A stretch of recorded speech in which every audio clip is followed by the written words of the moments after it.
দেখি আপনি ইসলাম সম্পর্কে কতটুকু জানেন। এই চারটার মধ্যে কয়টি প্রশ্নের সঠিক উত্তর দিতে পারেন কমেন্টে জানান। প্রশ্ন 1, কোন নবীর উম্মতদের বানরে পরিণত করা হয়েছিল? এ মুসা আলাইহিসসালাম, বি দাউদ আলাইহিসসালাম, সি ঈসা আলাইহিসসালাম।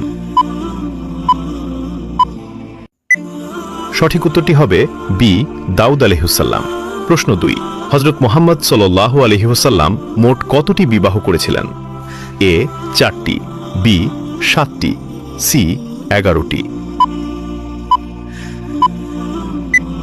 সঠিক উত্তরটি হবে সি 11টি। প্রশ্ন 3, বদরের যুদ্ধে মুসলমানদের পতাকার রং কি ছিল? এ লাল, বি কালো, সি সাদা। সঠিক উত্তরটি হবে বি কালো। প্রশ্ন 4, ইসলামে জাকাত কত শতাংশ দিতে হয়? এ 5%, বি 2.5%, সি 10%। উত্তরটি জানার আগে ভিডিওটি শেয়ার করুন। একটি ভালো কথা শেয়ার করাও সাদাকা। এই জ্ঞানটি শেয়ার করে আপনিও সাদাকায় জারিয়াহার অংশীদার হন। আপনার একটি শেয়ার হয়তো হাজারো মানুষকে সঠিক পথে আনবে। সঠিক উত্তরটি হবে বি 2.5%। আপনি কয়টি প্রশ্নের উত্তর দিতে পেরেছেন অবশ্যই কমেন্টে জানান।